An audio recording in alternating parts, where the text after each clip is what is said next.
If you have a Ryobi battery and you try to charge it and it does not want to charge, just to show you something you can look for is all Ryobi batteries, they have a seal over the screw. It's a tamper-proof seal.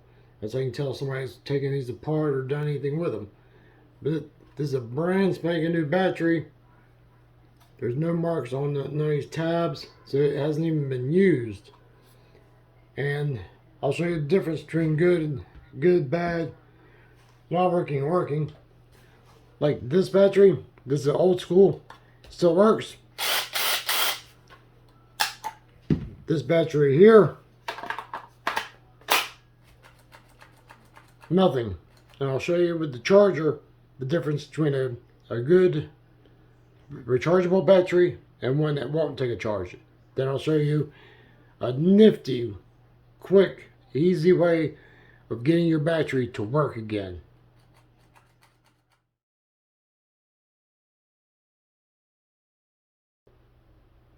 Alright, just to show you, this battery here works.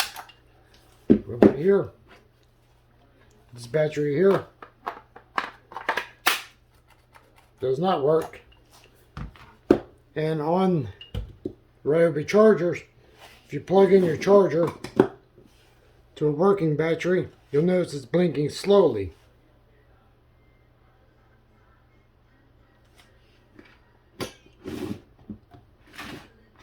But if you try to charge, or if your battery won't be able to take a charge, you're going to notice that it blinks fast. Normally that's a test mode that the charger does. If your charger, even if you have the one that just where the whole battery plugs into it, if it flashes quick like that, and it should only flash about 3 or 4 times like that when it's in test mode and then start charging. In this case here, it's not charging at all. So I want to show you how you can make this battery where it'll charge and be just like brand new again.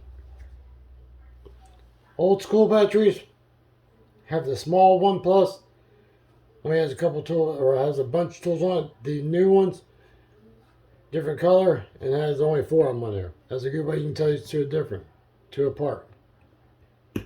Good battery, bad battery. So we're going to take this bad one apart, and I'll show you what to do.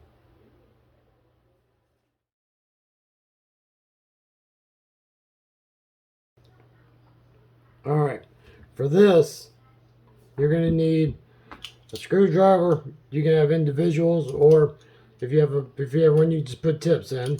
That works perfect. You're going to need a standard flathead tip. This is a 3/16 tip. You can use the little 1/8 tip. And this is a Torx bit, but this is a security type, so it has a little hole in the top of it. That's all the tools you're going to need to access this battery. You can use the 1/8 inch. What you want to do is you're going to want to get that little cap out, the little plug. All you have to do is get your little tiny tip, just wedge into it, then pop it right out, just like that. Doing it like that, you can always pop this thing back in, but it will be damaged like that, and Ryobi does not sell these caps. But you don't need this cap anymore. Then swap over to your security bit. Just take the 5 screws out.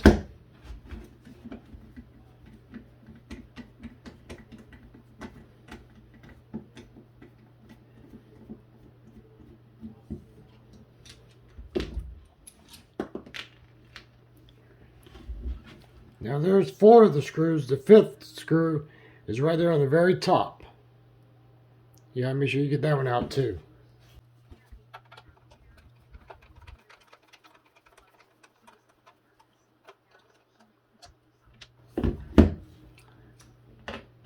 Then you can throw your 3/16 tip flathead in. Just go straight from the side And just give it a small turn right where the two halves come together.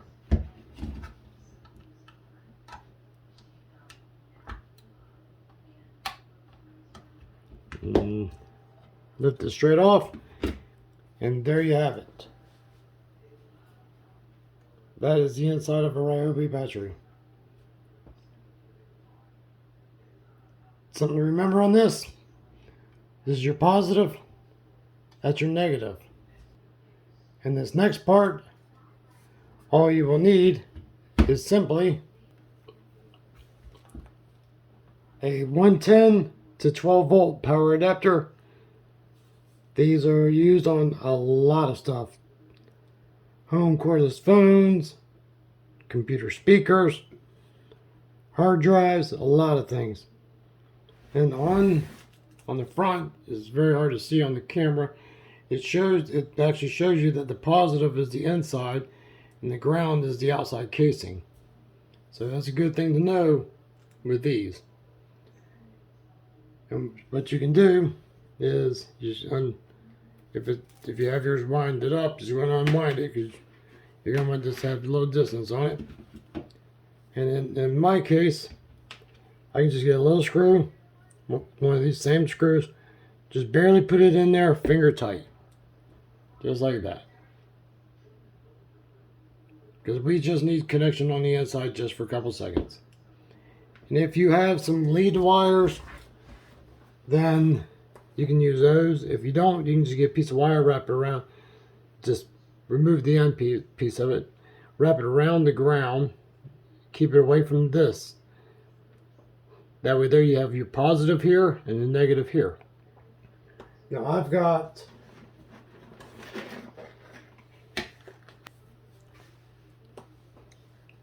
magnetic test leads, but any type of wire, if you have just little wires with just clips on it, that work perfect. If you just have like a speaker wire, you can use a speaker wire. Literally almost any type of small wire is going to work perfectly in this case. So I'm just going to get this set up, and I'll show you how to get this and this to fix this. Alrighty, so for this, you can simply, if you have any kind of test leads that have these little clamps on it, that'd be perfect. If not, like I said, just wrap it around it.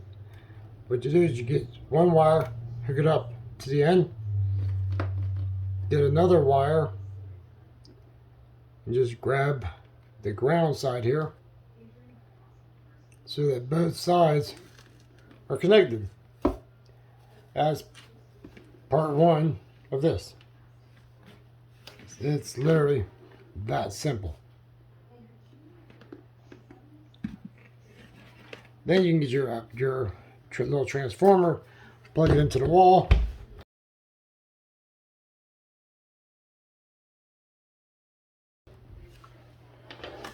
Now I'm going to show you with this.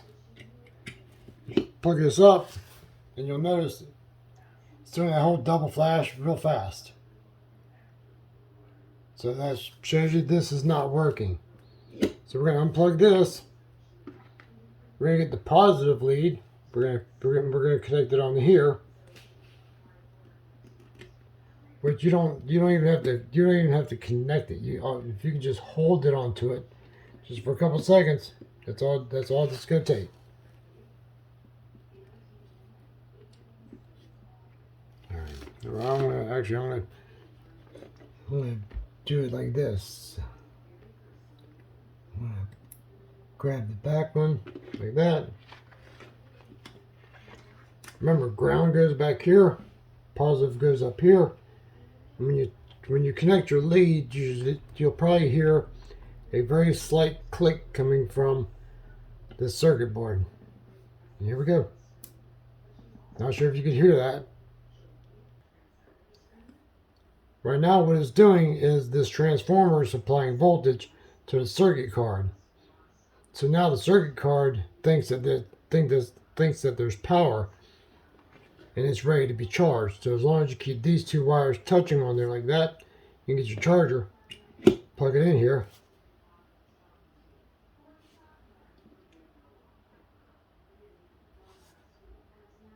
And you'll notice it flashed fast, but then it started going slow. Slow flashing means it's charging. So now all you have to do, take your wire off of it, unplug your transformer. You can remove the ground wire, move everything out of the way, and go ahead and just let this charge up like this until it's fully charged. Once it's fully charged, then you can put it back together. Alrighty, it is now fully charged. It's not blinking no more, so we're going to unplug that. We'll get the top. Easy to slide on top and push it down. You hear it click, click in place. Then we just need to put the screws back in.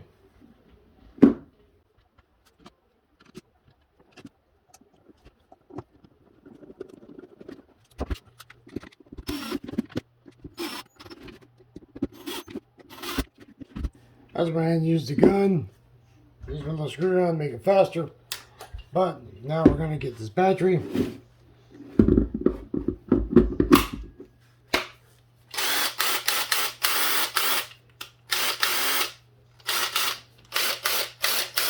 there you go. Good as new and rechargeable. So now we have a second battery for the screw gun. Hope this was helpful. If so, go ahead and throw a thumbs up. If you're new to the channel, make try to hit the little subscribe button down there somewhere. And hope to see you on the next video. So till next time, y'all be safe.